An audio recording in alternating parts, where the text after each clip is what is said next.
violated. Yeah. Worldwide. What is going on? Thank you for tuning in to the 147th edition of the MMA Podcast. It is November 20th, 2015. And man, this might be the biggest story of the year. It's the biggest upset we've seen in the UFC for a long time.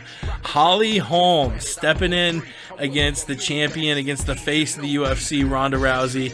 Doesn't only beat her, but knocks her out cold with a head kick in the second round. We got a new champion, and we have a huge upset. We're going to talk about that main event. We're going to talk about the whole UFC 193 card. Of course, as always, the week in MMA and this Saturday's Tough Latin America 2 finale. Thank you for tuning in. Let's do it, people. We did it, mama. We did it for the love of the game. We did it, mama. I did it for.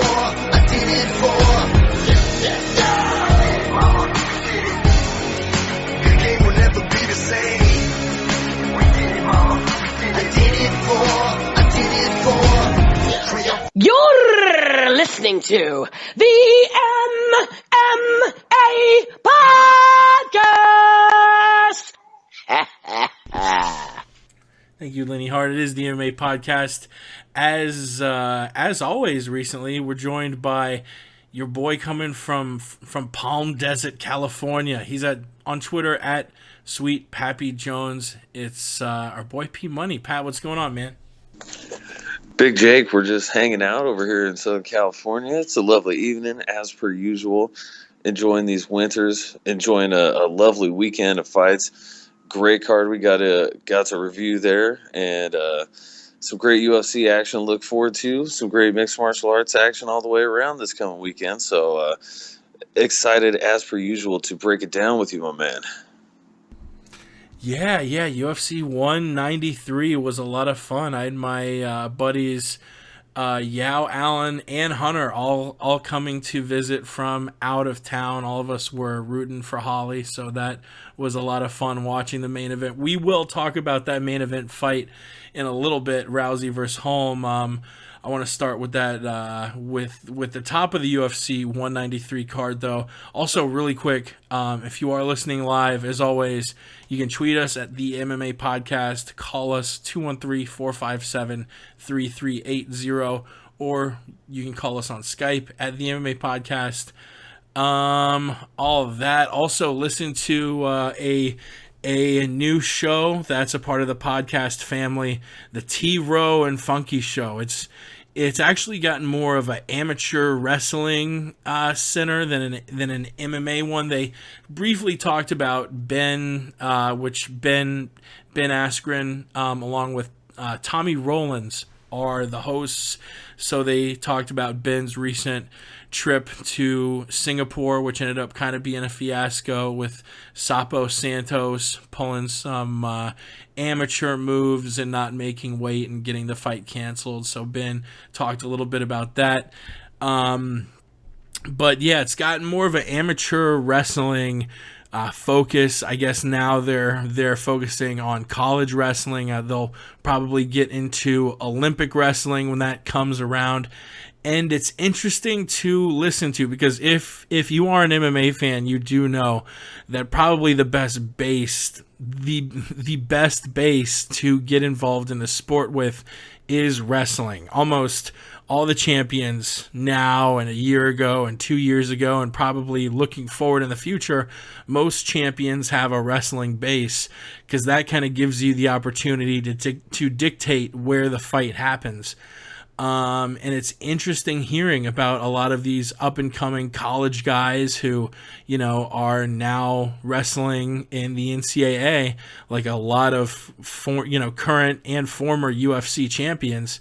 So we might be seeing some future UFC champions coming from the college ranks. So I'm trying as an MMA fan to sort of keep an eye on amateur wrestling, and we've got so many champions currently who have been either champions in college, in NCAA D1 multiple time champs, and there are champions like John Jones who just were kind of junior college guys, but almost, man, I would say probably 80% of the champions we've seen the last few years, probably around 70-80% have some sort of a wrestling background, which is crazy.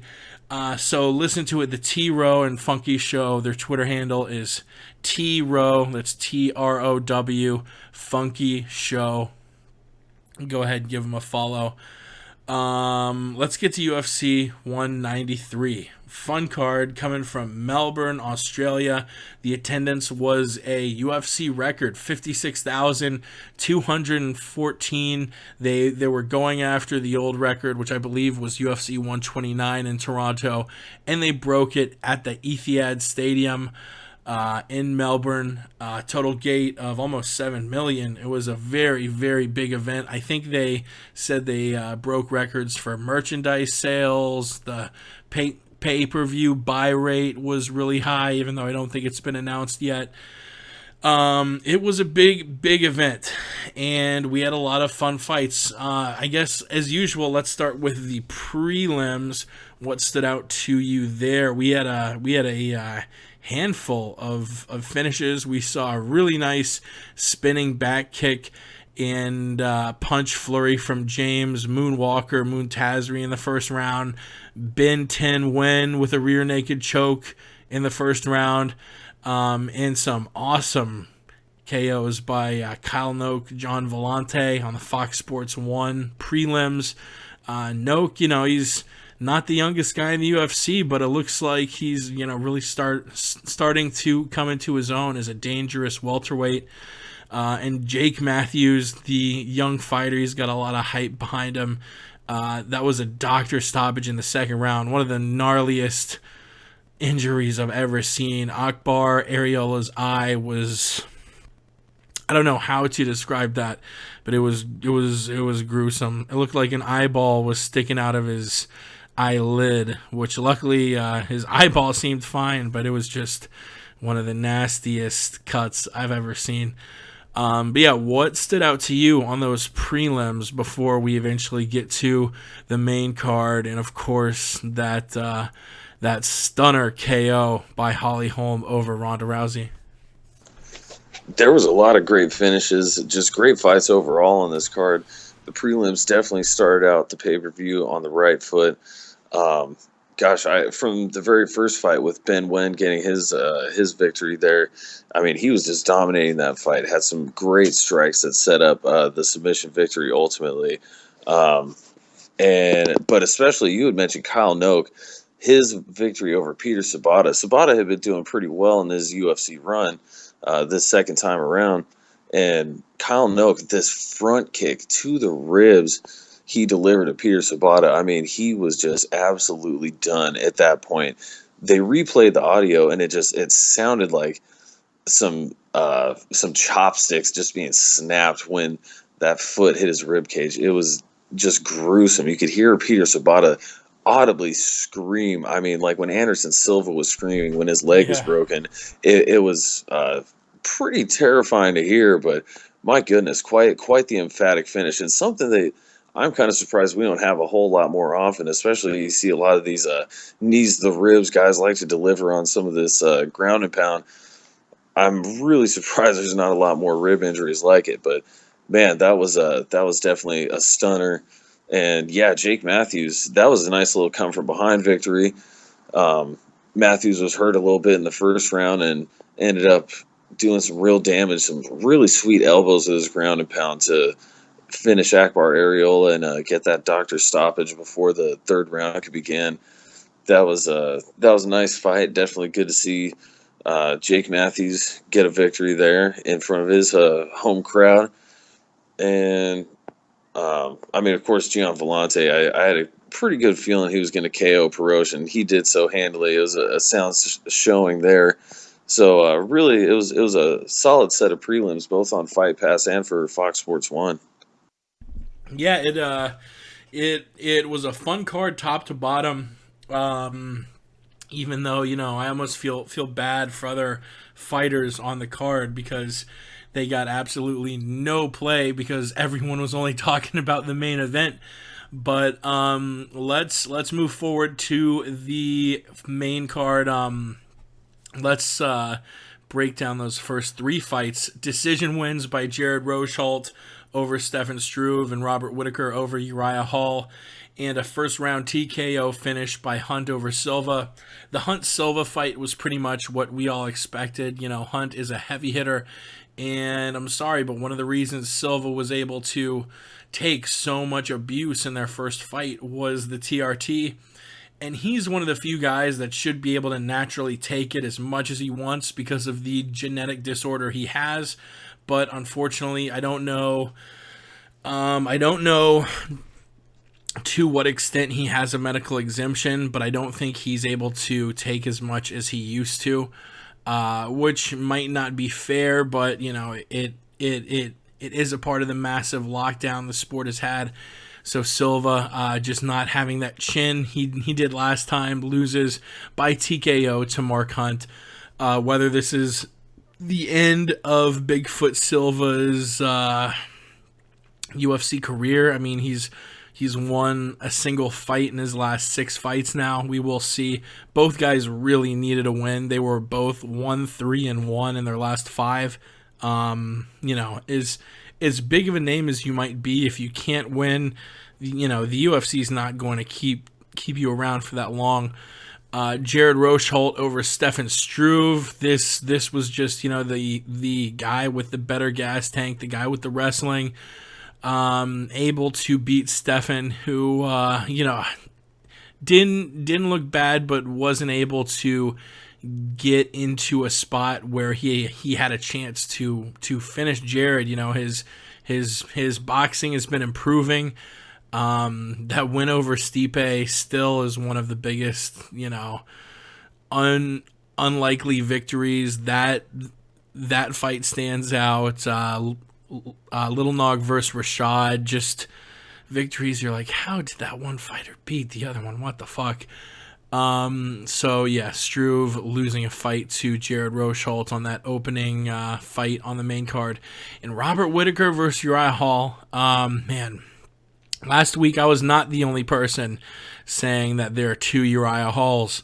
And if we see the timid, gun-shy one that just looks not mentally really that in the fight, Hall's going to lose. And if we see the lion we've seen with awesome athleticism, great technique, lots of power, lots of speed, lots of aggression, if we see that Uriah Hall, the one that beat Gegard, the one that burned the fucking Tough House down on Tough 17, he's gonna beat Robert Whittaker, but that's not the Uriah we saw. We saw the gun-shy one. We saw the one that just wasn't pulling the trigger, and Whittaker was pulling the trigger a lot more, and pretty much won via activity.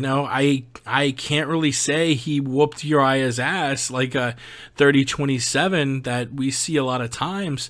It was just one guy seemed very into attacking the other one, and Uriah Hall was just playing defense the whole time, not pulling the trigger much at all.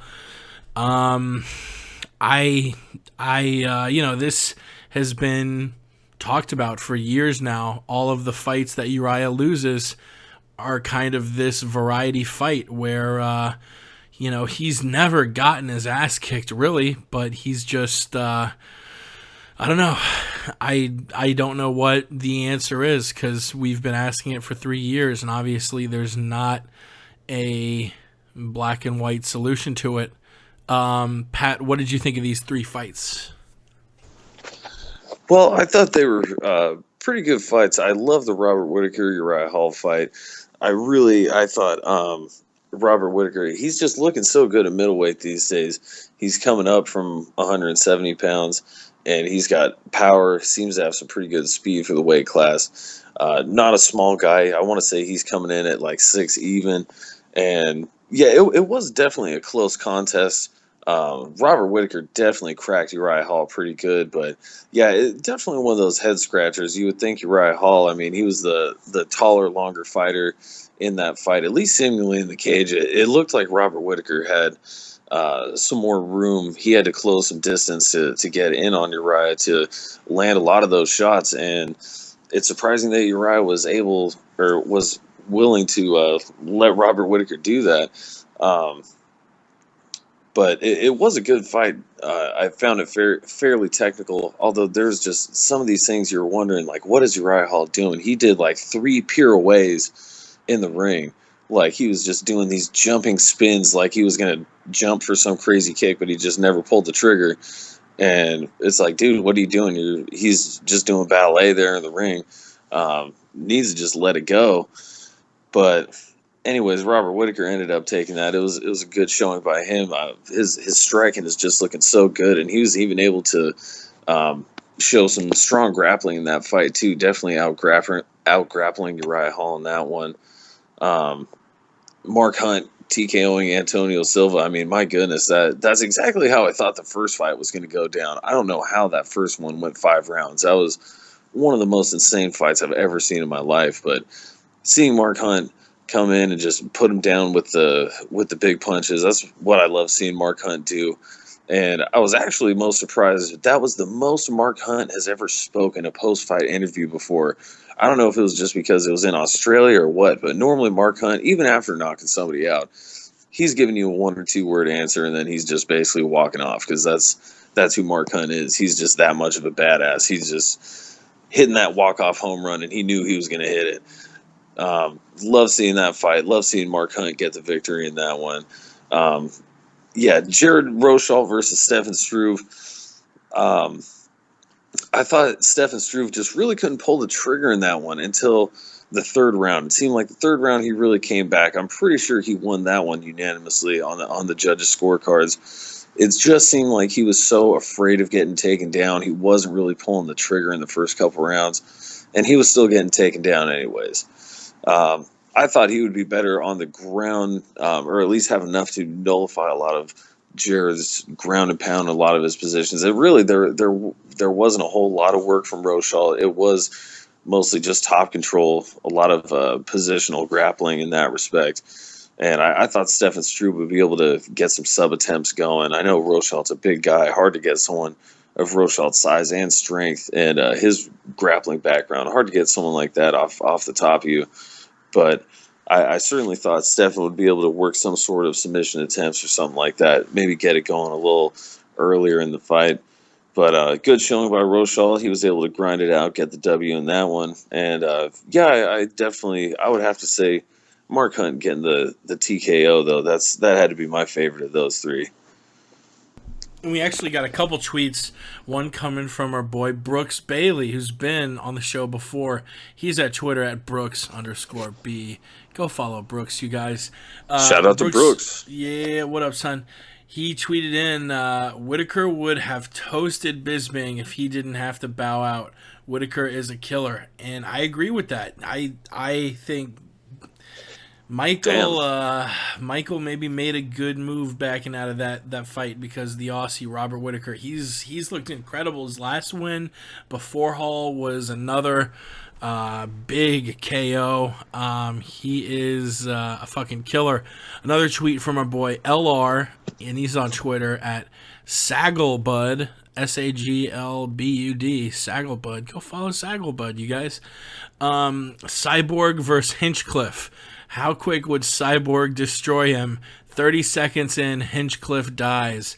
And if you don't know what he's referring to, they had a podcast with Joe Rogan, Dana White, and Tony Hinchcliffe on the flight back from Australia to America, and they briefly discussed Cyborg Santos, and they were talking about her being able to make 135 to either fight Ronda Rousey or fight for the title. And Rogan or Dana said something like, I don't know how she's going to make 135. And Tony said she should cut her dick off, which it's funny, I guess. It is funny because she's, popped for roids, and she's I'm not. I I won't comment on her looks and get that low brow here, but yeah, not the most feminine looking female. And Tony says she should chop off her dick. And I think Cyborg reacted on Twitter and said something about, oh, you're terrible. I don't know if she threatened him or not, but LR says, how quick would Cyborg destroy him? I think Cyborg, it would probably take 8 seconds. She's got some mean Muay Thai. Tony Hinchcliffe isn't exactly the most built up, I think, fight-ready comic out there. I think Cyborg rear naked chokes him pretty quickly. What do you think, Pat? Oh, yeah, I think Cyborg would definitely make Hinchcliffe wear his ass for a hat in that fight. That would be an easy contest there. Seriously, though, before we get to the two women's title fights, do you think we see Cyborg fight in the UFC anytime soon? I mean, this idea has been tossed around for so long. It's been tossed around the last 4 years maybe, but still nothing has happened. She's only getting older, and the UFC's women's bantamweight division is only getting better. I feel like the window isn't anywhere close to being closed, but it is closing. Do you think we see Chris Cyborg in the UFC anytime soon? That is a very tough question to answer, just because at this point it really depends on what Chris Cyborg wants to do. Really, the whole thing was, can she make 135 because Ronda Rousey doesn't want to move up and fight her at 145, or whatever the case was. Ronda doesn't want to have a 140 catch weight with her. They want to make it a title fight for 135 pounds. Now that Ronda Rousey just got knocked out quite viciously by Holly Holm, does Cyborg want to drop down to fight Holly Holm? What is the end goal here? Because obviously the quote-unquote super fight with Ronda Rousey, well, Ronda Rousey isn't even the champion anymore, so how much of a super fight is that really? But Invicta, I don't know that she's really got a whole lot of competition lined up over there at 145 pounds. So if she wants to make as much money as she can for the rest of her duration in the sport, it would be wise for her to try and get down to 135 pounds. So, I mean, we could see her there soon, just because that's where the money's going to be. Yeah, and we'll see how all of that works out. Let's move on up to the co-main event, one of two title fights, and both of them being the only women's championships in the UFCs. The first one, Joanna Jędrzejczyk taking on Valerie Letourneau, the Canuck. Valerie, she didn't do bad. Thinking about all of the opponents that Joanna has fought, Valerie maybe offered up the most offense we've seen. Valerie won the first round. One of the judges scored it a 50-45, which I disagree with. I think Valerie won the first round and Joanna the final four. Joanna just showed off a better gas tank, more technique, going through the fight. She was a lot more accurate, and that gas tank is a big thing, being able to move around quicker. Both of them looked very beat up when the fight was over. Valerie had a pretty significant mouse on her eye and was just getting the shit kicked out of her legs and body. Joanna showing off maybe more kicks than I've seen recently in the Carla fight and in the Jessica fight. I feel like she was much more into punching and boxing and using elbows, where here I think she utilized a lot more kicks than she did in her prior two fights. She's getting better and better. We're talking about who's the best at strawweight, and I think Claudia should probably be her next opponent. But I think the first fight, Claudia I'm looking up, what event was that where Jędrzejczyk fought Gadelia? That was. Oh my goodness, I'm struggling to remember that was one. I guess only less than a year ago. That was December 2014. The UFC on Fox, JDS Miesha card. It was a split decision that Joanna was given. I think most media thought that Claudia won, and I think that's the fight you have to make now. I think Gadelha fought the World Series of Fighting champion Jessica Aguilar at UFC there. So I'm pretty sure the next fight you're gonna see will be Joanna's toughest opponent in the Brazilian Claudia Gadelha. But yeah, this looked like it might have had the chance to be a big upset in the first round, but through the second, third, fourth, and fifth round, it was all Joanna, and she won a pretty one-sided decision. Yeah, it was a great display by Joanna, and it was a tough opponent for her. I mean, as the first round showed, Valerie, she's definitely a game opponent. She has a well-rounded skill set, and she's very, very tall for the 115-pound weight class. She's got a lot of reach. Joanna, she's one of the taller girls for the weight class herself, and Valerie was, I want to say, had at least an inch on her in that fight, and definitely seemed like she had a much bigger frame. And she was able to really implement a good game plan in the first round against her. But yeah, as you mentioned, the later rounds, it just continued to fade, and Joanna really started to turn it up. She was really letting the combos go, really looking solid, even though she apparently broke her hand in the first round and is going to be out for a little bit. But she was really implementing some good leg kicks in her combos, working the elbows in a lot as well. And I think that had a lot to do with the mouse that Valerie Letourneau ended up with under her right eye, because Joanna was definitely a little bruised up in the post-fight press conference following the fight, but definitely did not have a large hematoma such as Valerie Letourneau did. It was a great fight, though. Definitely a toughly contested one, and I feel like Joanna definitely, of course, having defended the belt twice now, if a rematch for Gadelha is her next fight, I really think she'll be ready to go with this one. I mean, she almost knocked her out in the first round. It was a very closely contested fight, but I just think at this point where she's at, she's got the momentum, and she seems like a very determined fighter. So I'd love to see that one go 5 rounds and solve the dispute of who is number one at 115 pounds, because it very clearly seems to be between one of those two ladies. Yeah, we might have a situation we've seen in a lot of other weight classes, like we had for the longest time with Kane and Junior. Like where else? Like we've had Maynard and Edgar. Yeah, Maynard Edgar, where they fought 3 times.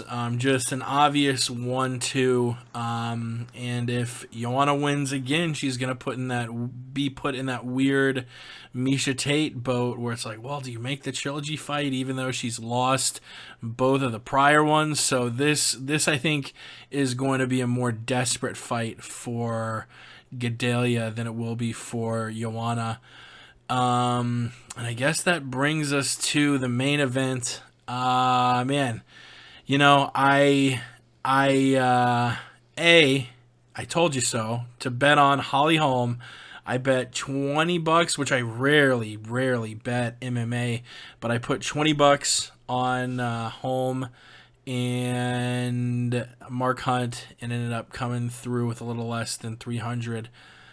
Which was good times. I don't know. I just felt it, and at first I was going to bet $5, which, I mean, I rarely bet. $20 is a lot of money for me. Even $5. I mean, I probably haven't bet on the UFC in 3 or 4 months, but I just had this weird feeling.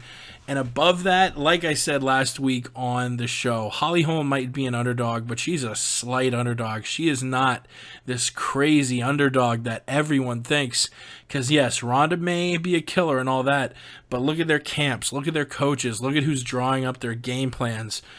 No offense, but to compare Greg Jackson to Edmund Tarverdian is almost a joke. So Holly was going in there with much superior coaches, a much better camp, a much better game plan.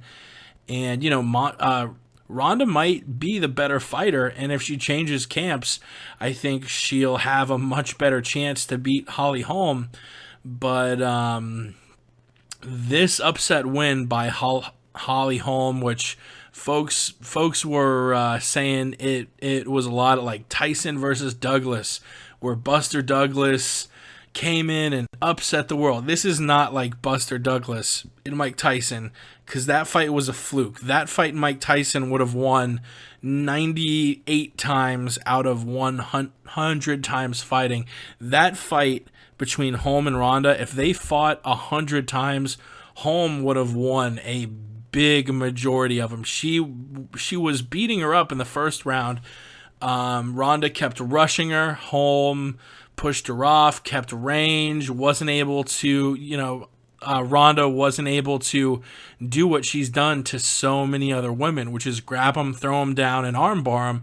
Holm kept range, and Holm kept landing these shots, and Ronda, I think it was Herb Dean who after the fight said Ronda may not have been in as good a shape as she's been in for previous fights, because Ronda after the first round looked flustered, looked confused, looked very, very out of breath, and Holm was looking composed. She did get rocked once or twice in the first round, both women. It was a good-ass fight, and both women landed their shots.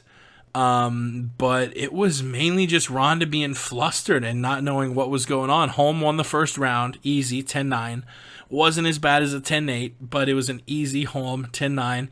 And the next round, Holm finishes it in less than a minute. She rocks her, and as Ronda is getting back up, Holm lands this head kick that accuracy on it, literally could not have been better. Hit her right in the button, dropped her, rushes in, follows it up with punches, and as Herb Dean pushed Holm away, the entire MMA world either stared, if you were there at the cage, if you weren't there, at their screen with their jaw dropped. It was one of the biggest upsets we've seen in a long, long time. I mean, this goes up there with, Sarah, and it's not just a giant upset, but it's seeing a face of the UFC, a titan. It's seeing a titan go down. Weidman over Anderson wasn't that big of an upset, but I think this goes up there with Weidman, Anderson, and Sarah GSP, where you just have someone no one really expected, a kind of a no-name, going up against, this titan, this unstoppable force, and it shocks everybody. And whether the new champion will be able to stay on top and the old champion sort of fades into obscurity like Weidman Silva, or whether the new champion isn't champion for a while and the old champ rallies back and takes the belt back like GSP. There's two different possible narratives here, and only time will tell which one Ronda takes. But man, she still hasn't said anything. This is almost a week later, except for a brief Instagram post. She went through the airport with a bag over her head or something. I mean, she's obviously not taking the fight as well as Rory did when he lost to Lawler, and the next day was joking, saying it was the best night of his life, all beat the fuck up. She's obviously taken it really hard, but man, we've got a lot to discuss, and I have a few topics I wanted to bring up. So I'll try and focus on the fight here. But man, just an unbelievable performance by Holly Holm. I think she ended up winning 2 bonuses for $100,000 extra. And the UFC's got a new darling in Holly Holm. What did you think about that fight? Oh, that fight was insanity. I mean, to watch it happen. Now, on last week's podcast, we had definitely both talked about how Holm was not as big of an underdog as the bookmakers were making her out to be. Granted, I was not going as far as you were, putting some money on it, but and of course I was still picking Rousey, just kind of the Anderson Silva effect, until I see her lose, I'm not going to pick against her. And she was able to get it to the ground against Holm in the first round, and she was trying to work for that armbar, but she cannot get it. And as you mentioned, and as we talked about last week, Holly Holm, she has the game planning with the coach. She's got the world championship credentials in the boxing aspect, and she's a world championship athlete already going into this fight. And she became the first woman to hold a world boxing championship and a UFC championship at the same time. Truly an amazing feat. And it's great to have her, as well as Joanna, your JJ, the strawweight champion, both super technical striking champions, world champions, as the women's champions. They just have a great style, and it was great to really see Holly Holm put everything together and just implement a perfect game plan. I mean, Ronda Rousey, she's gotten cracked in pretty much every single fight she's had, and including the Liz Carmouche fights. I mean, literally every single fight she's had, she's gotten hit. And she was going up against a world championship boxer who was taller, who had a longer reach. And Holly Holm, she was able to avoid the ground, which was really, pretty much that was everybody's consensus. Rousey, she's just going to rush in and get the groundwork going, and that'll be it, because Holly Holm is a boxing champion. She doesn't have the ground game that Rousey does, but Holly Holm, she showed that heart. She showed that hard work that everybody says that Holly Holm is just a super hard-working individual, one of the hardest-working athletes in mixed martial arts today.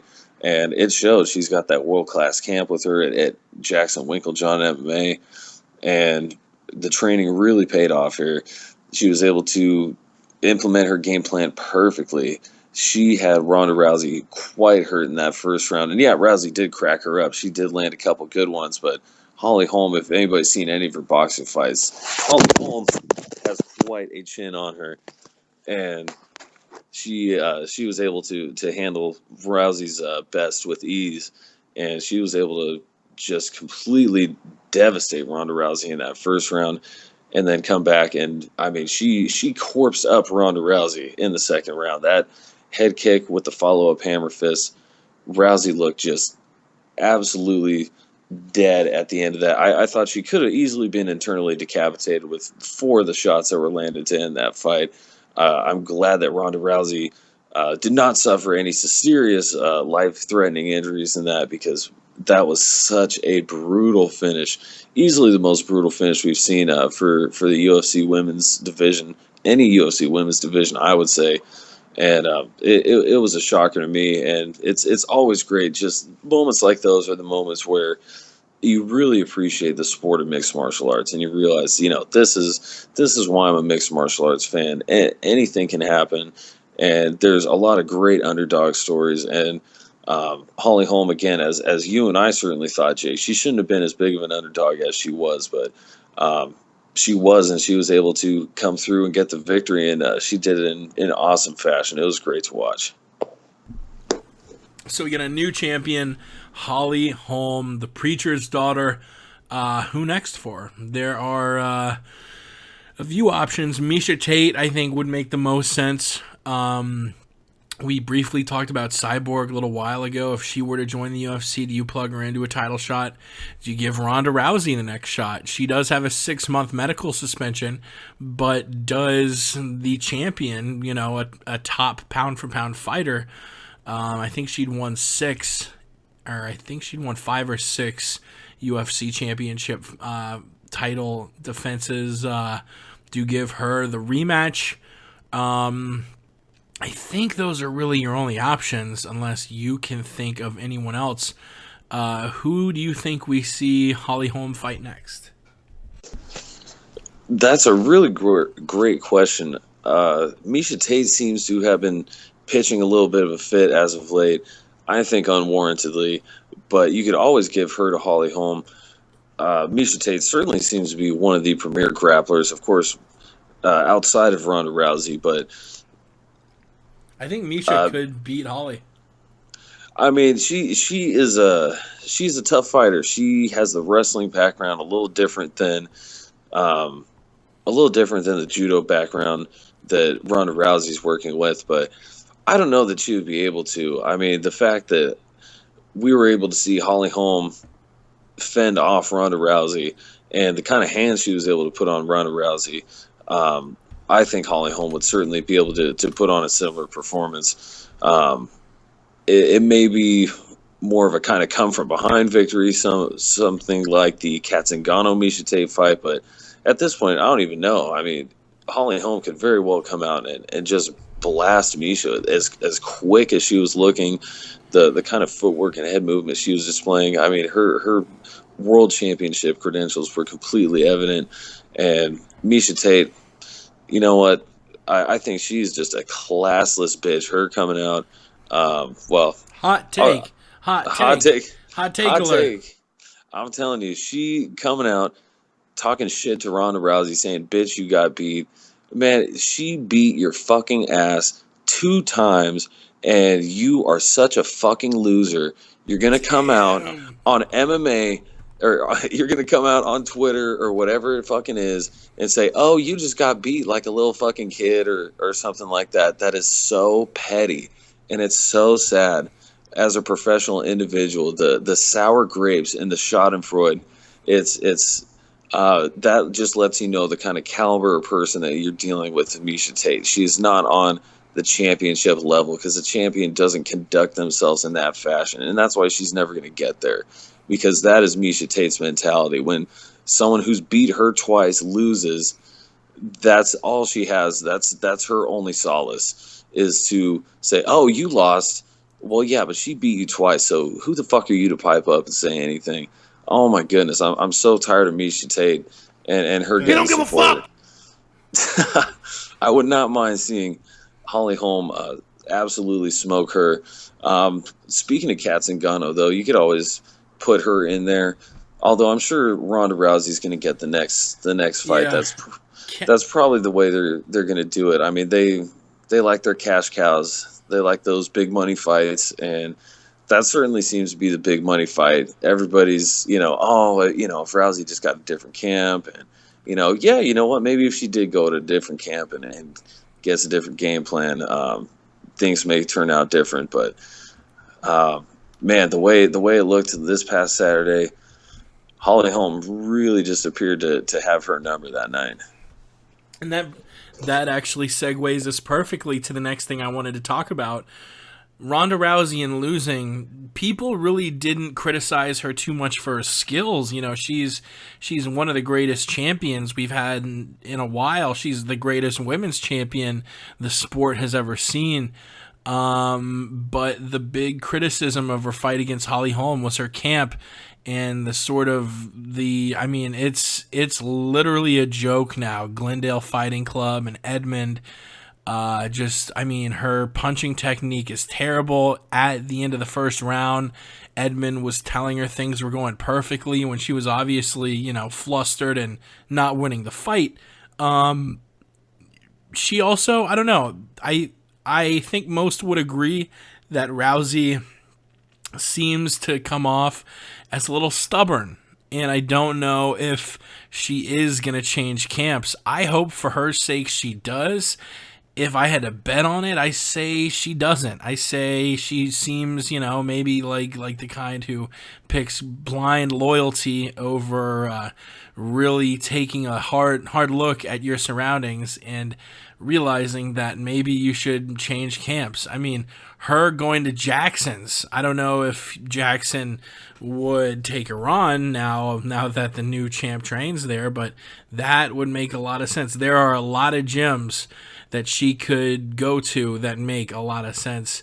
And there's really no going down from where you've been at Glendale Fighting Club. I do agree, Pat, that that's probably the biggest factor that's going to affect whether or not she is able to get the belt back. Do you think she changes camps? Well, it really depends if you believe what Ronda Rousey's mom, Anna Maria DeMars, was saying in a recent interview prior to the UFC 193 fight. Of course, it made some pretty big headlines. We definitely covered it here on the MMA podcast when Ronda Rousey's mom was saying, just basically trashing Edmund, just dragging him through the mud, saying he's a piece of shit and blah, blah, blah. And she had basically stated that Ronda Rousey was only still with him because of essentially sports superstition. That was her coach. She had been with him through all of her MMA career. She'd become the Strikeforce champion and subsequently the UFC champion. And she was undefeated in MMA. Why fix something that's not broken? Well, after this loss, there certainly seems to be something that's broken. When you're getting absolutely lit the fuck up on the feet and your head trainer says, great round. Really? No, that was not a great round. And you have no constructive criticism to offer your fighter because maybe you're not that good a coach, as Ronda Rousey's mom, Anna Maria DeMars, was implying. I don't know. But I would certainly like to see her go, maybe somewhere like an AKA, something along those lines. I mean, AKA, I know they do have a good stable of female fighters at some of their different locations. I don't know if there would be any potential, so to speak, conflict of interest with a move there, but they're always one of the most highly lauded camps. Definitely a lot of great talent over there.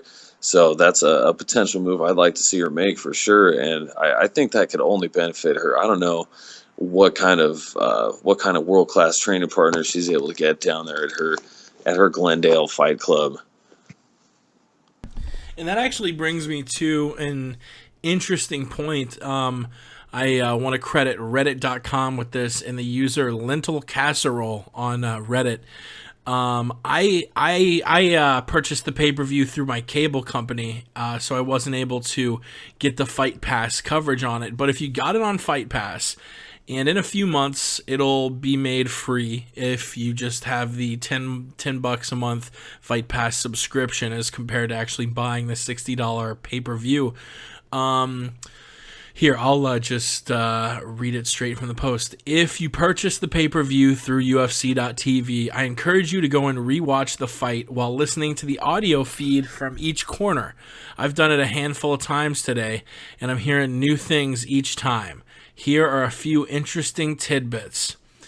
And from Rousey's corner, so the corner of Edmund and the Rousey camp, these were some tidbits that Lentil Casserole picked up. Edmund's advice during the fight is completely brain dead. He's constantly praising her and telling her she's doing well, regardless of how many times Holm smashes that straight left into Rousey's mouth. His main piece of substantive advice is to shout discipline and to tell her to keep her hands up. Whenever Ronda is in serious trouble, Edmund says absolutely nothing. Nothing. When Ronda's stunned, he goes silent. When Holm takes Ronda down, he goes silent. In the last 15 seconds or so of the fight, as Ronda's flailing around, then getting stunned, then getting kicked in the head, it's just dead air. This is not a coach who has helpful things to say when the chips are down. Just brutal. When Ronda's regaining minimal consciousness, she's very resistant. Herb Dean asks Edmund to Ronda to try and help her settle. Herb Dean specifically says, talk to her, be honest. I found the be honest part interesting. Ronda, clearly dazed, has a very difficult time accepting what's going on. She insists that she's not been knocked out and that she's, quote, fine. When she's instructed to sit on the stool, she declines because she'd like to get back in there. It's really sad and hard to listen to. So those were notes from Ronda's corner. The notes from Holm's corner, a little bit more upbeat. Listening to Holm's corner puts the terribleness of Rousey's corner work into perspective. Izzy Martinez, Holm's wrestling coach, does a lot of useless positive screaming, but he also says some helpful stuff and calls out some specific instructions in tense moments. Almost everything from Wink and Jackson is substantive and helpful. After the fight, Izzy is positively freaking the fuck out. He cannot contain himself. At one point, to Rogan, I think, he promises that Yair is next, referring to Yair Rodriguez. And for those who don't know, Rodriguez has regularly been training at Jackson's for a while now. After the win, when they're standing around watching the replay, Jackson goes, "Hey, look at that ground and pound. She did the monkey." Which I guess the monkey is a move she's learned in ground and pound training at Jackson's. Jackson said something that's hard to discern that sounds very interesting. They're describing some of Holm's excellent work in and getting out of the clinch. And Jackson says, "Remember, don't mention that behind the head mumble to anybody." I can't tell what exactly he's referring to, but it sounds like it's supposed to be secret. Any thoughts? And, that makes me want to go back and listen to just tons of fights, tons of old title fights on UFC Fight Pass and listen to each corner. But yeah, that was a very interesting read by our friend Lentil Casserole. So, we've sort of talked about camps. I mean, Rousey, do you think, whether or not she'll be with the same camp is to be seen, but do you think she'll be able to come back with the same confidence? I mean, it does not seem like the loss has exactly been taken very well. I mentioned Rory, which is probably the best example of a fighter taking a title loss. This is maybe the worst. This is Rousey going through the airport with a shirt over her head, not talking to anyone. And I mean, the amount of bravado she had going into the fight, she's got to be devastated. Do you think she comes in with the same confidence in herself that we've seen Ronda with since joining the UFC? Somehow I doubt that she does, actually. I think just the way she's reacted to this, I mean, of course, it's got to be so hard. This was the UFC's record-breaking attendance event, a double title fight in Australia. She's the headlining event, the biggest draw in the whole sport, and she got knocked out more violently than I'd ever recall any woman in mixed martial arts ever getting knocked out before. I mean, even Holly Holm's previous head kick victims, I do not recall the beatings that they took being worse than this. It was just quite something. And just the psychological effect of that, not to mention all the pay-per-view watches, all the people who had seen the fight on TV. That's millions and millions of people that see you get brutalized like that. That is a hard psychological toll. As of right now, it appears that Ronda Rousey's taking that pretty hard. I mean, as I could only imagine, just about anybody would. That's a tough way to go, but it certainly seems...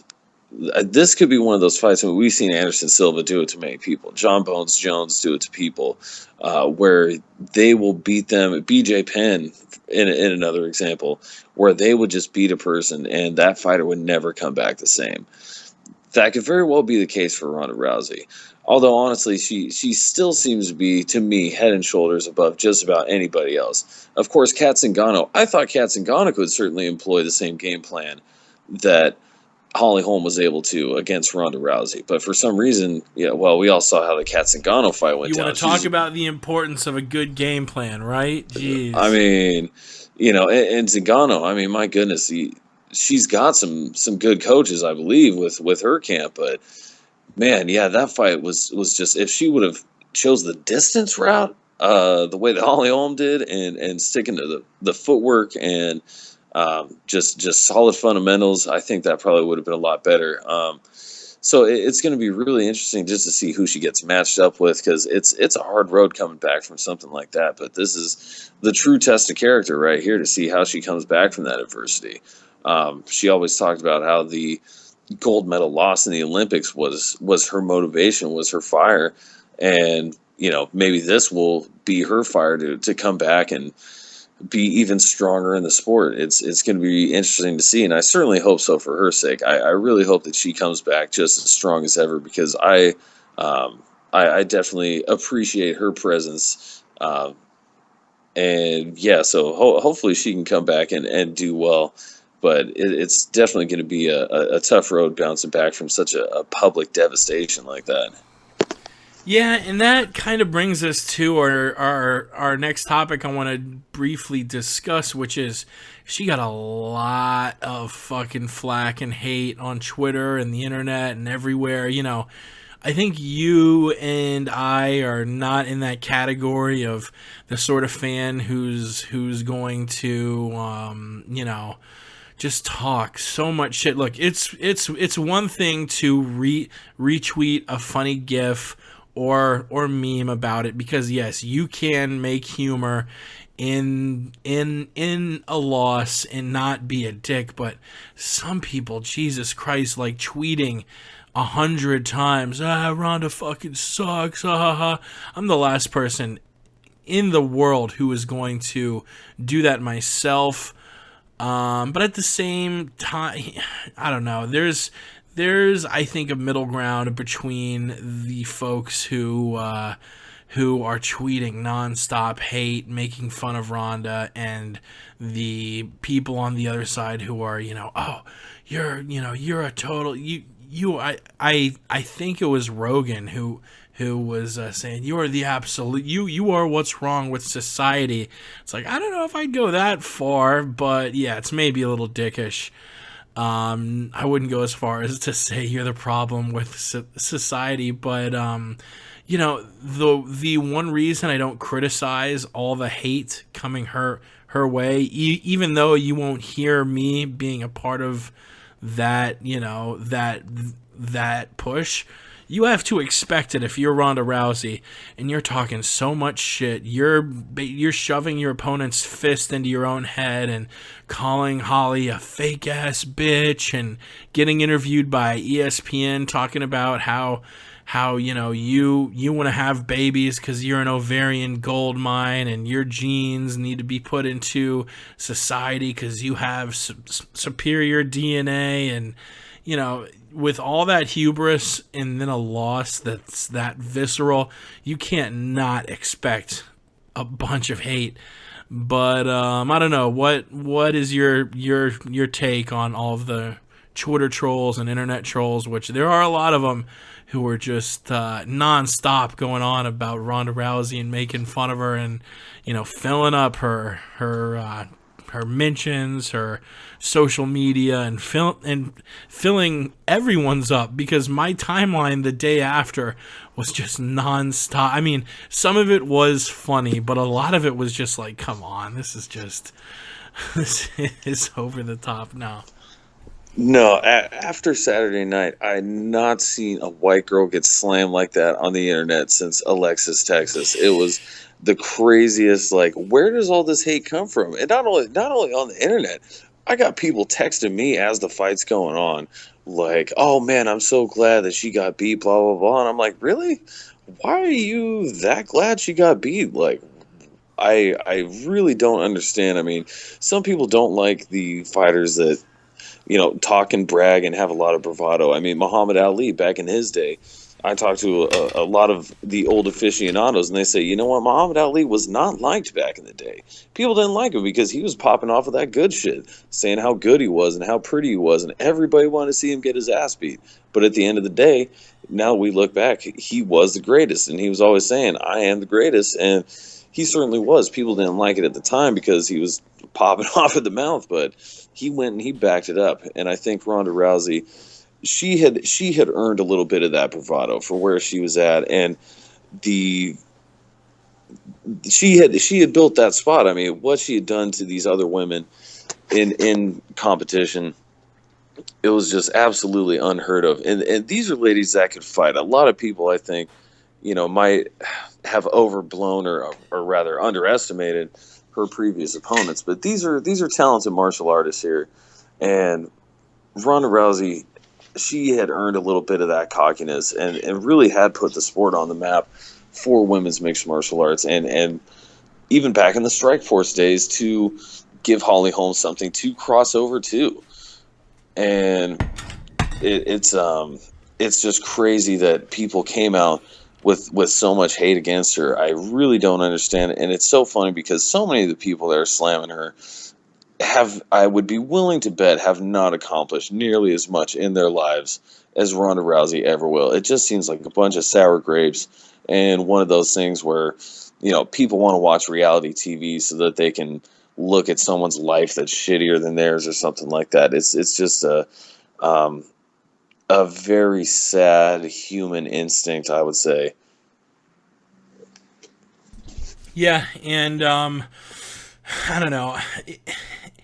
MMA has a brutal fan base. Let's be honest. Like, it's just a weird, eclectic group of people. I think that the nature of MMA brings on. That man, you look at some forums like Shirt Off, like it's it's just a dumpster fire. So I don't know what it is. I don't, and some of the fans I've met with MMA are some of the coolest people ever and some of the smartest people ever, but you just have a big, I guess, with football, basketball, hockey, even soccer, your fan base is more mainstream, more normal people. And with MMA, you see a lot of both sides of the spectrum. You see a lot of awesome fans and a lot of just complete troll motherfuckers, and I think that's a big part of it too. One more, I think, topic on Holm Rousey before we put it to bed and move on to the weekend news. Enough about the loser. Let's get back to the new champ, Holly Holm. Do you see her being a long-time champion? She's 34. She has a lot of fights behind her in boxing, kickboxing, MMA. How long do you see Holm holding the belt for? Well, I can see Holly Holm holding the belt for quite some time. The way she came out against Ronda Rousey, I mean, let's be honest, Ronda Rousey, the level she's been on, nobody's even looked in her league. And the way Holly Holm fought, it looked like nobody was even in Holly Holm's league. So, I mean, heck, I hate to do MMA math, but you look at the fact that Holly Holm had won her 2 previous UFC fights before taking on Ronda Rousey. It really seems like, I mean, everybody else Ronda Rousey has already beat, essentially. She's beat Zincano. She's beat Miesha Tate. She beat Sarah McMahon. So, through MMA math, does Holly Holm kind of inherit those victories? Given a lot of the previous performances, it certainly seems like Holly Holm would be capable of beating every single one of those women. As it stands right now, Holly Holm, hell, give her a fight against Cyborg. I don't know. I think she might even be able to do it against Cyborg. We saw Chris in a Muay Thai fight not that long ago, maybe a year or two ago, and she got lit up. Yeah, Joanna Bars, she lit her up, and we're talking world-class striking now. I think Holly Holm definitely has it. I mean, Chris definitely has the brute power, but Holly Holm, she's got the refined technique. I mean, at this point, I mean, with Holly Holm being able to take out Ronda Rousey, I feel like she finally showed that potential. And hopefully these are the kind of performances and the kind of displays. I mean, of course, Holly Holm is an exceptional athlete. She's very smart, and she's got a great camp, as we already all mentioned. And, I'm sure that they'll, especially with Greg Jackson, I mean, they're going to be able to tailor-make a game plan for every fight, for whatever opponent that Holly Holm is coming up against. That is something you can guarantee. And it's going to be great. I think Holly Holm certainly has what it takes to be the champion for a long time. Unless Rousey is able to come back and, maybe get a camp, get a better camp and get things going. But with Holm even be able to hold her own and even take Ronda Rousey like she did, I mean, it certainly seems like Holm has what it takes to be the champ for some time, at least in my book. Yeah, and we have a few more tweets coming in from our boy Brooks B. Sorry, I didn't see him until now. 2 were from about 14 minutes ago, and 2 were from a few minutes ago. First, he says, Rousey's going to dump Tarverdian quicker than fuck. Got to have a fall guy, and he's obviously it. Rousey is too arrogant to accept blame for a loss. And then a few minutes ago he said, I can't believe people are bitching about people trash talking a fighter's loss. Happens all the time, and all of a sudden it's Ronda Rousey, and now it's wrong. Which I do agree. I've seen a lot more people trying to be protective against people on Twitter talking shit, and I think a big part of it is probably Ronda being a woman. I mean, when you see a guy getting attacked on Twitter, I think most people's natural reaction is he'll suck it up and be fucking fine. But when it's a woman, you kind of want to be like, well, you know, she's a lady. Let's not attack her. And I don't think it matters much how you know, much Ronda needs it or not, but it's just sort of a natural thing to want to protect a woman who's getting attacked on the internet, matched up to a guy. Before we get to the news, I do want to play a couple minutes of the post-fight press conference highlights on the UFC's YouTube channel. Go over and subscribe to them over there. But we got a few comments by the new champion, Holm. I think we heard from Joanna and Dana a little bit. And we started with Dana, who I think went over the numbers for the fight. So there were a lot of records broken tonight for the UFC. The new attendance record was broken tonight, 56,214. The gate was 9.53 million Australian. Fight of the night, Rousey Holm. Performance of the night, Holm and Kyle Noak. Congratulations to them. They all won $50,000. Holly wins 100. She'll be here in a minute. She's drug testing. Ronda was transported, so she won't be here. But she would show up, and we talked to the new champ, Holly Holm, about her win over Ronda Rousey. This fight was a lot for me mentally. I couldn't tell you how many times I cried in the gym leading up to this fight. It's a lot to take in, but those kind of fights are the ones that a loss is that devastating, but a win is that sweet of a victory. Yeah. Then we checked in with Joanna, who was able to retain her strawweight championship in the co-main event. Valerie was tough. This is what I said before the fight, and she can hit hard. She can get a lot. So I hope you enjoyed the fight. That's all. And who next? I don't know. Like, probably my hand is broken again. I must go to the hospital, but we will see. So probably I will need to take some few more months off, but I will see. It's all Dana's decisions. Then we check back in with Holly. I know a lot of people felt it was early. I didn't expect the phone call to come this early, but I always just look at it as, if you don't take the opportunities that are in front of you, how are you really going to expect to get somewhere? So as soon as it came, I just said, this is great, let's do it. And then Mark Hunt, who had a win over Bigfoot Silva that we talked about. Of course. I think he's another title run. Yeah, of course. No, she's... And the rest of the highlights are all the woman of the night, the new UFC darling, Holly Holm. Been the most dominant athlete. So, yeah, there were days I got to the gym, didn't perform well, sat in my car, upset, I cried, and I thought, you know what, if I perform like that, that's not going to get me a win. So I got to come back tonight, and I need to perfect those things. I need to get better. So, yes, there's moments in your mind that you doubt yourself or that you know things can happen. And, you know, you can have a good night, you can have a bad night. There's days in training, everything flows, and days in training where they don't. And you just pray that that doesn't happen the night of a fight. I think a rematch makes sense for sure. I've been on the losing side of a fight, and I wanted the rematch. I wanted to avenge my loss with a champion like Ronda, who has gone out of her way to above and beyond to do great things. Absolutely, she deserves a rematch. This isn't something, I don't look at this belt and think I've made it. I think I still have things that I need to do. I think a rematch is, that's kind of like unspoken, just common sense to me, I guess.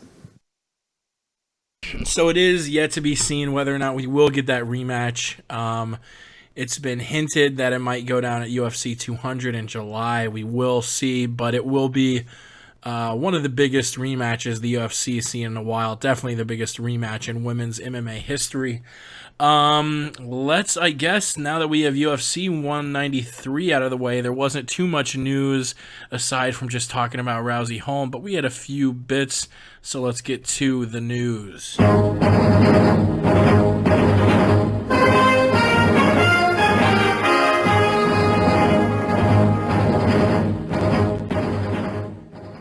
And I don't know if it technically qualifies as news, but it's been one of the more talked about topics the last couple weeks.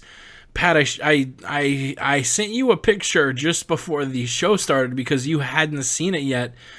Jon Jones, he was never out of shape, but, most fans would probably say he had more of a slender build, even though he's a big 6'4", 205er. He's not that jacked up looking.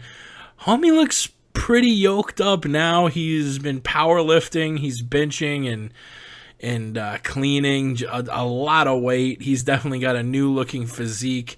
Whether or not, I think it'll be key for him to do a test weight cut and make sure things are still going good, make sure he feels as good as he has before, because with all this newly acquired muscle, he's never really had fat on him. So with all this new muscle, cutting down to 205 will be harder. I don't know if it's an issue of maybe cutting to 205 was so easy for him that it's still easy. Maybe it was moderately hard and now it'll be very hard. I doubt that making 205 was ever that hard for him, so I don't know if he's going to have, trouble making 205, but I think it would definitely be a good idea to do a test cut and make sure you feel okay after cutting all that weight. The big question here, will that new physique equal more success in the cage? It's hard really to imagine him doing any better than he has been doing. You don't want to change up the formula that's done you so much. I don't really see how this could hurt him unless this hurts his gas tank. Being more muscular requires more oxygen and will build up more lactic acid in those muscles that will make you feel more tired. So whether or not his cardio will be a question now, needing to be in a 5-round fight, I guess that's the biggest issue on my mind. Because a 25-minute fight requires a lot of steam, and if all of a sudden you've got these giant muscles, and do muscles equate to a knockout? Is that going to make you faster? Is that really going to help your game, or is that just going to hurt your gas tank? I mean, everyone's saying that now Jones is going to be even better, but I'm curious. This might not be the best thing. Like I said, if it's broke, or if it ain't broke, don't fix it. On the other hand, if his gas tank is still able to go 25 minutes and now he's just this much stronger, then I guess I agree with the masses and everyone at 205 is completely fucked. And whatever weight he wants to fight at, if he wants to move up to 265, everybody's fucked. I think, I don't know, we'll probably see Jones versus Cormier here in the next few months. Jones hinted that it would be April 23rd or April 29th at UFC 198, that they're trying to get at Madison Square Garden if MMA gets legalized in New York, Jones' home state. You want to have as big a gas tank as possible against a grinder like DC. So whether or not this new physique will play into that, we shall see. Pat, what do you think about Jon Jones looking all sorts of yoked up? I would say Jon Jones, he's looking very cut these days. I wouldn't necessarily say yoked. I'd say he's looking cut. And he definitely has a lot more muscle mass for sure. But if he's able to make 205, I really think he's lean enough. He doesn't look necessarily like crazy on the supplements or anything like that. He just looks like he's been hitting the CrossFit pretty fucking hard or whatever it is. He's doing his powerlifting. He's definitely very cut up. Arms, the lats, midsection, a lot more substantial. I mean, the picture he put on his Instagram was off-season 2013 compared to off-season 2015. And the off-season 2015 is definitely cage-ready. What weight class, that I don't know, but definitely some cage-ready physique. Off-season 2013, a little more questionable, although definitely not terrible compared to most people's standards. But John Jones, really, as you mentioned, the only way this could be a setback for him is if it hinders his gas tank in any way, if it makes him significantly slower, because John Jones, he's had that good gas tank where he's been pretty much giving you the same output through 5 rounds consistently.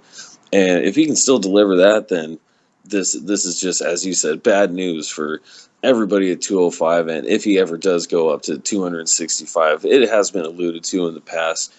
And if and when he does make that jump, you can see he's going to be looking pretty swole when he does go up there. It'll be interesting to see, though. You do note in the picture that he put on his Instagram, there is no lower leg photos. I want to see those lower leg photos. Have you been doing the leg work? It'll be real interesting to see, because I think that's one thing everybody always said is that John Jones has the skinniest legs. Has he been able to put mass on those? That's what I want to see. Where are those pics at? Where them picks at, Johnny? Moving on. A fight announcement we got confirmed. Rory McDonald against Hector Lombard. Lombard coming off that suspension for testing positive for the juice. Rory coming off a title loss.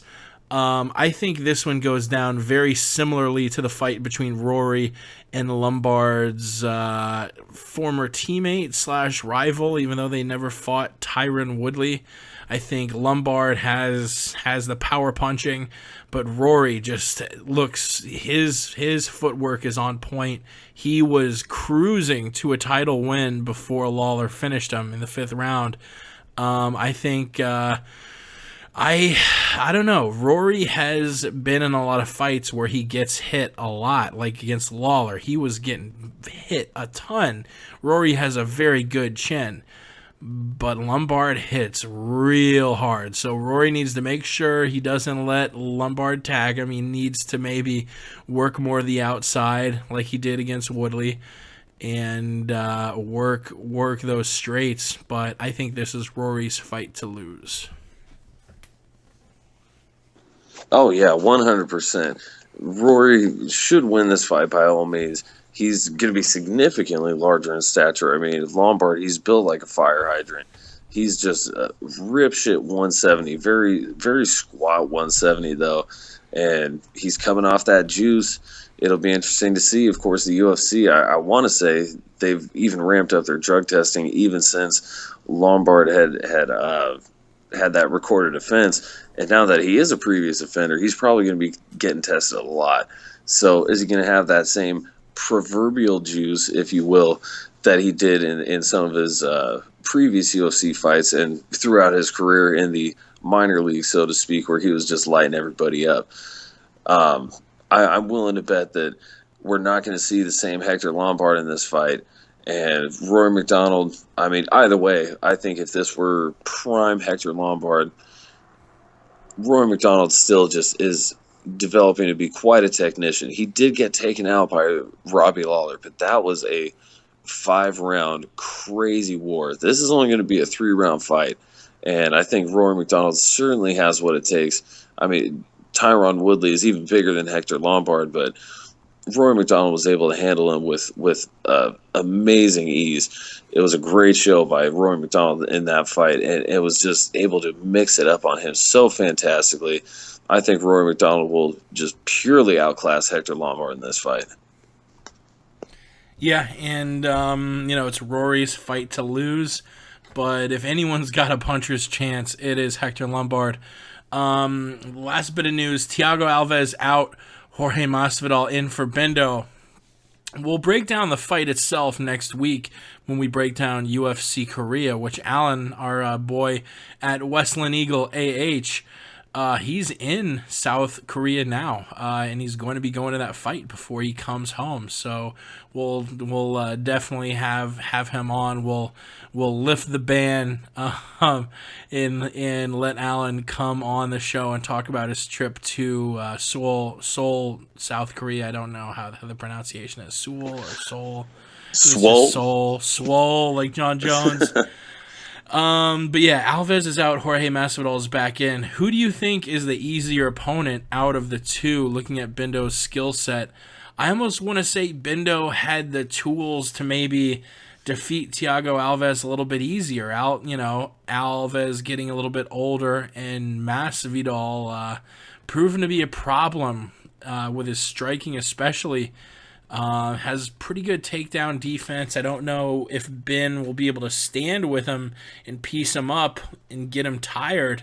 I guess, getting him tired is going to be his best bet. I think it'll be a 5-round main event fight. But, he probably would have been able to get Thiago Alves tired too.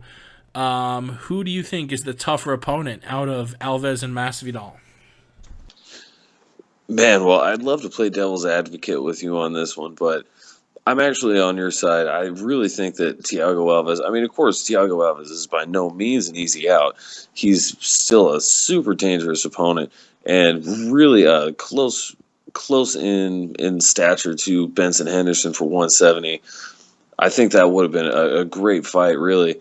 But I do think that Masvidal, he's longer, he's rangier, maybe a little bit on the quicker side. He has a completely different style, I would say, than Thiago Alves. Masvidal, more the boxer, definitely good with the with his takedown defense. He was always super competitive over in Strikeforce, and he's really been turning it on at 170 pounds in the UFC. I think his last fight was that beauty he put on against. Oh my God, he knocked that guy out so bad. I don't even remember his name. Mutanch. It was Cesar Ferreira. Cesar Mutanch Ferreira, I believe that was.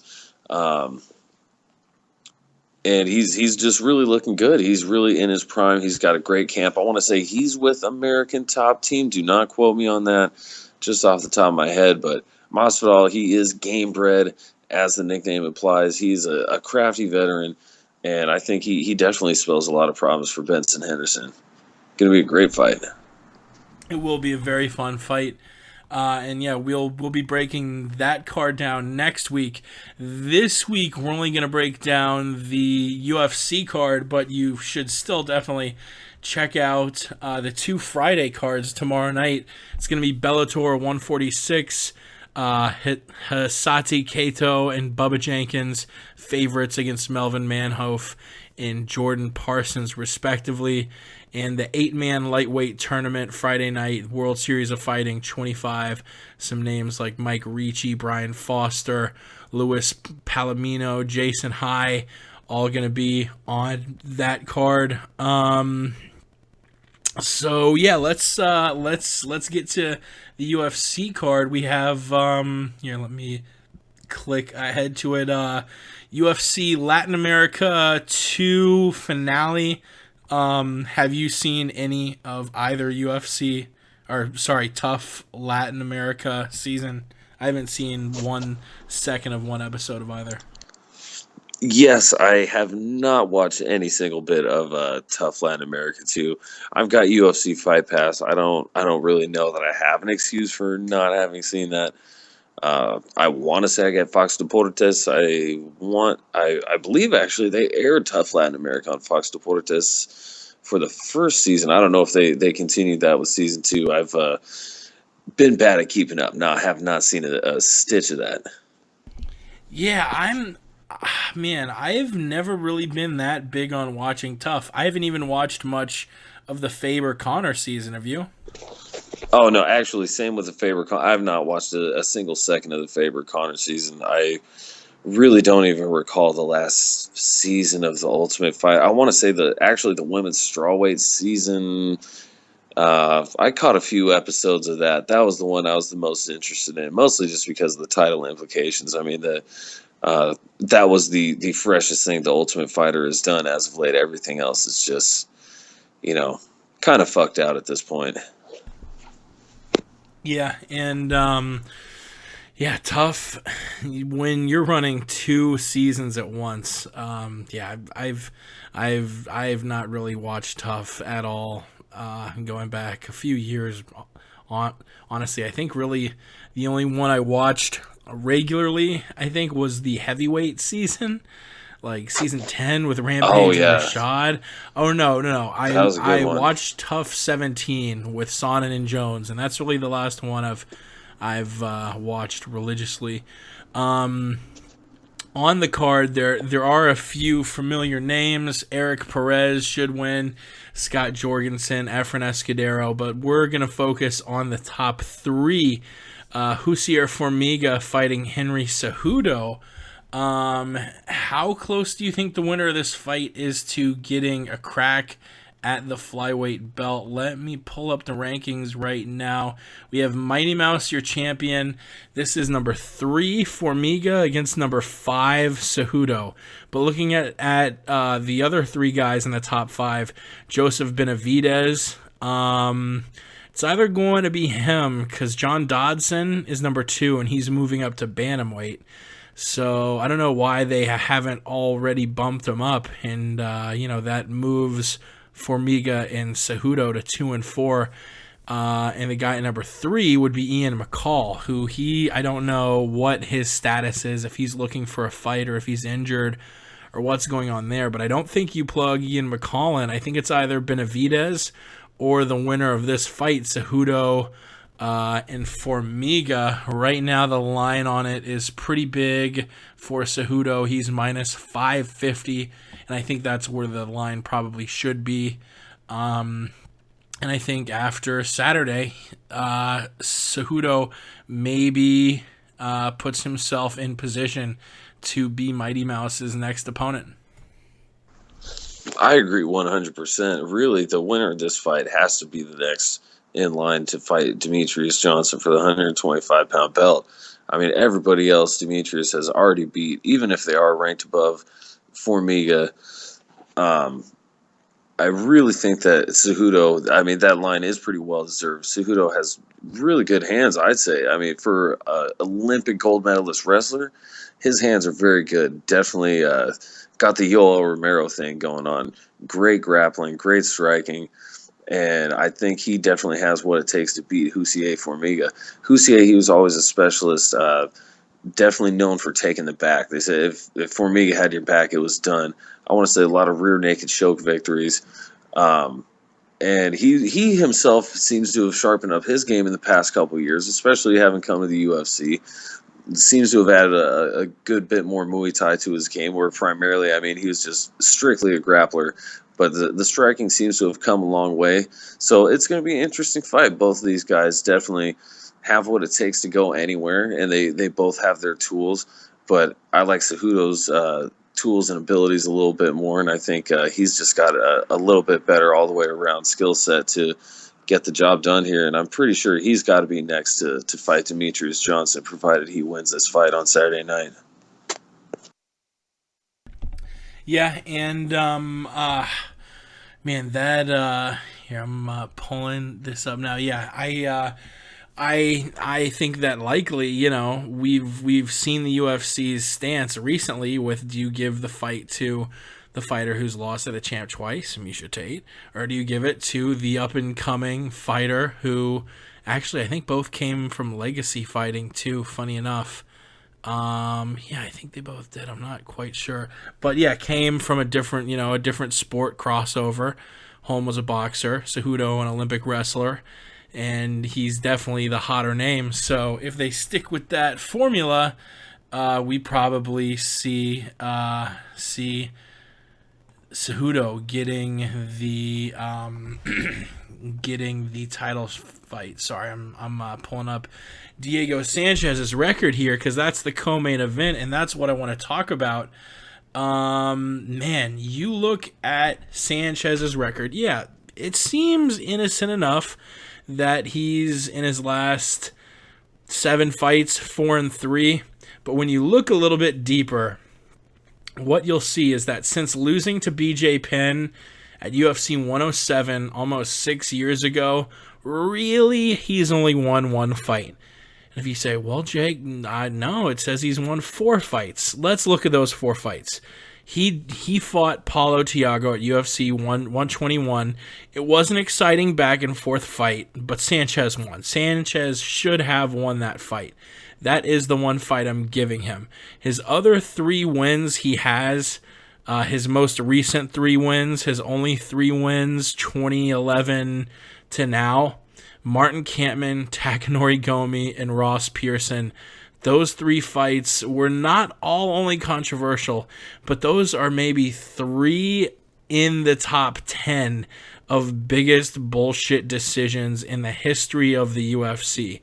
Diego Sanchez has gotten so lucky with bullshit decisions.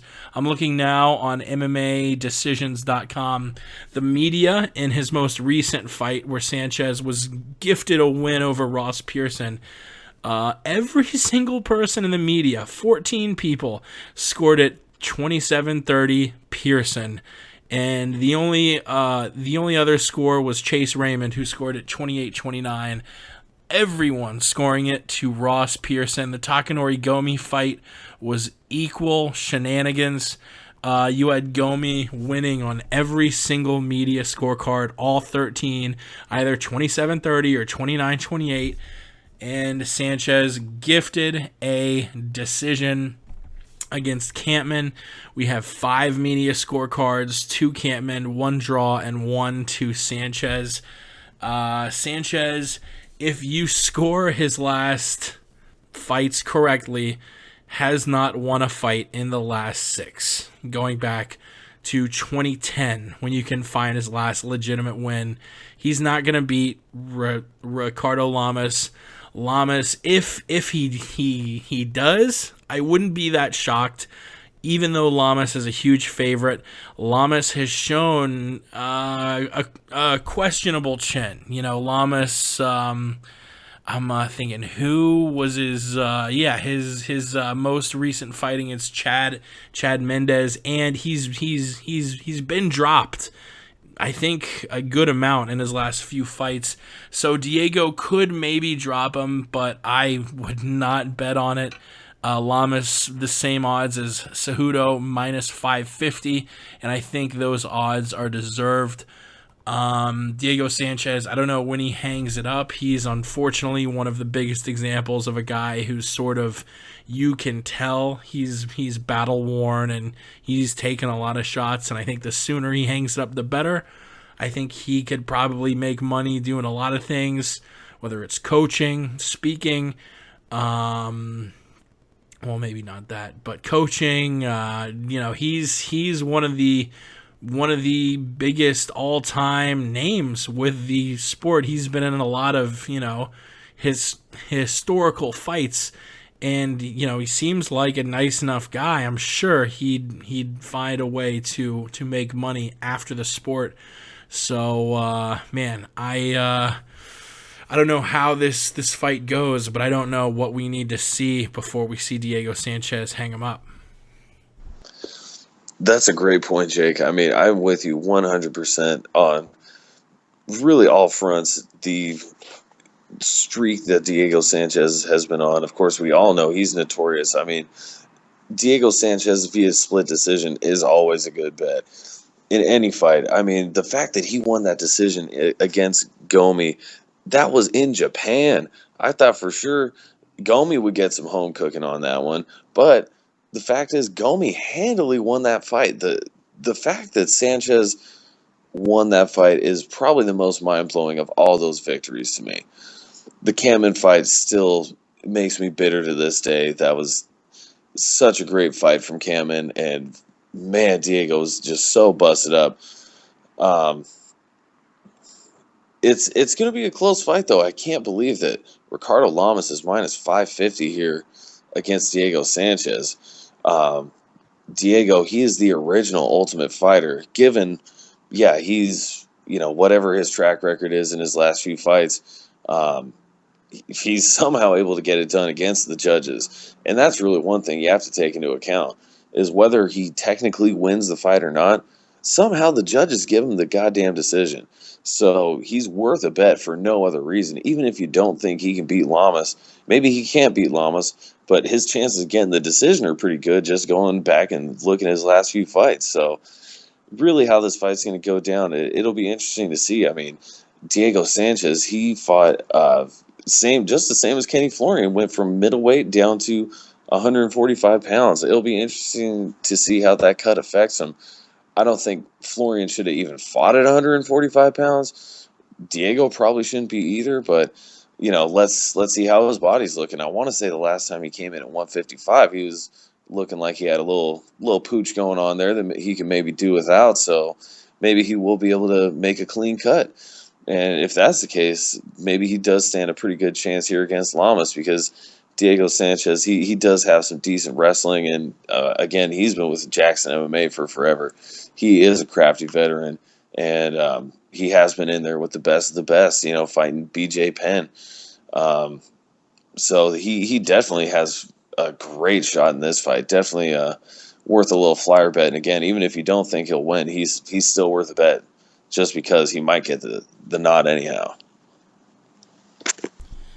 Yeah, and you want to talk about bad streaks like the one Diego's been on, but the other side of the coin with good streaks, Neil Magny and Kelvin Gastelum. My God, Magny is 8-1 in his last 9. Going back 2014 and 2015, he's been active as hell. This is his 10th fight in the last 2 calendar years, and he's looking to go 9-1.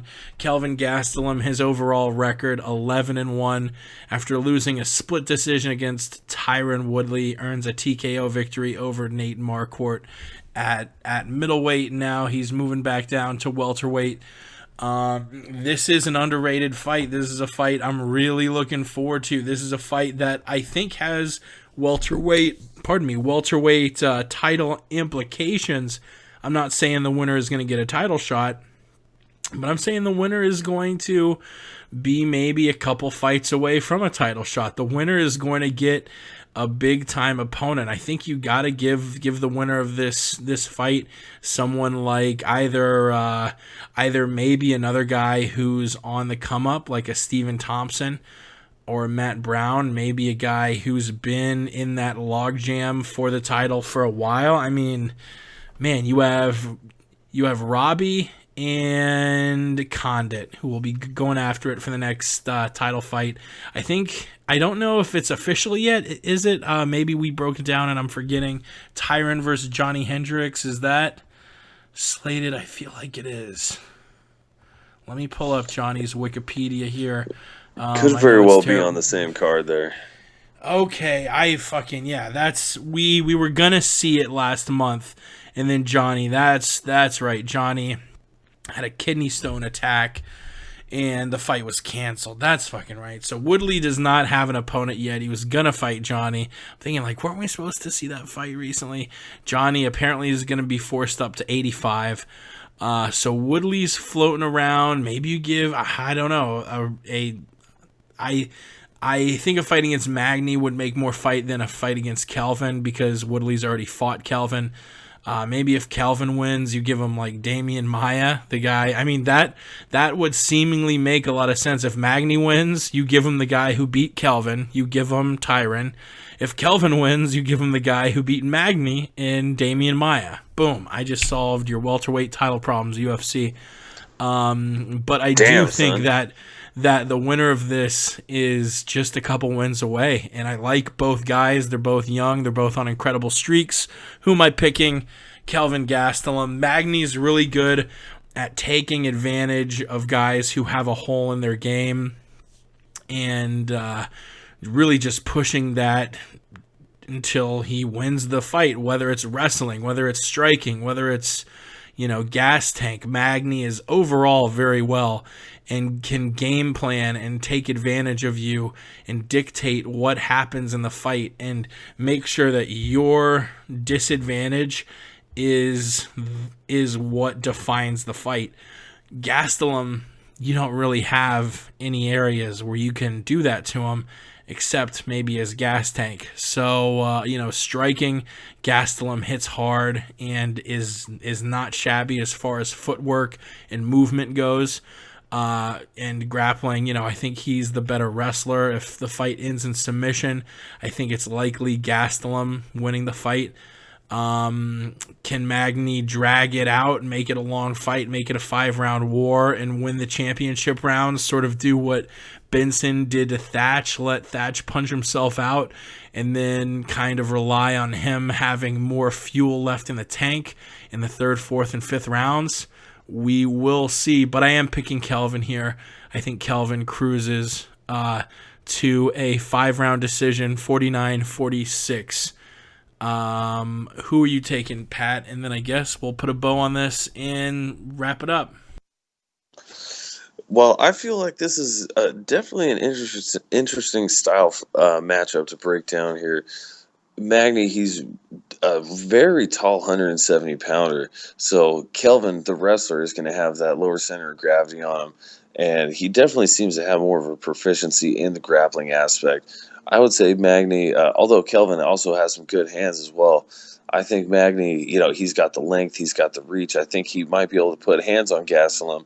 But with that long length and reach and Kelvin having that lower center of gravity, you would think there's also just a greater ability for the takedown there, more openings. It's a longer swing and miss with those longer arms. So there's going to be those openings there. I could certainly see Kelvin being able to just wear Magny down, ride him, maybe get a little ground and pound going there, and just stay real sticky for 25 minutes. I could also see Magny, though, being able to shirk off the takedown and work that reach.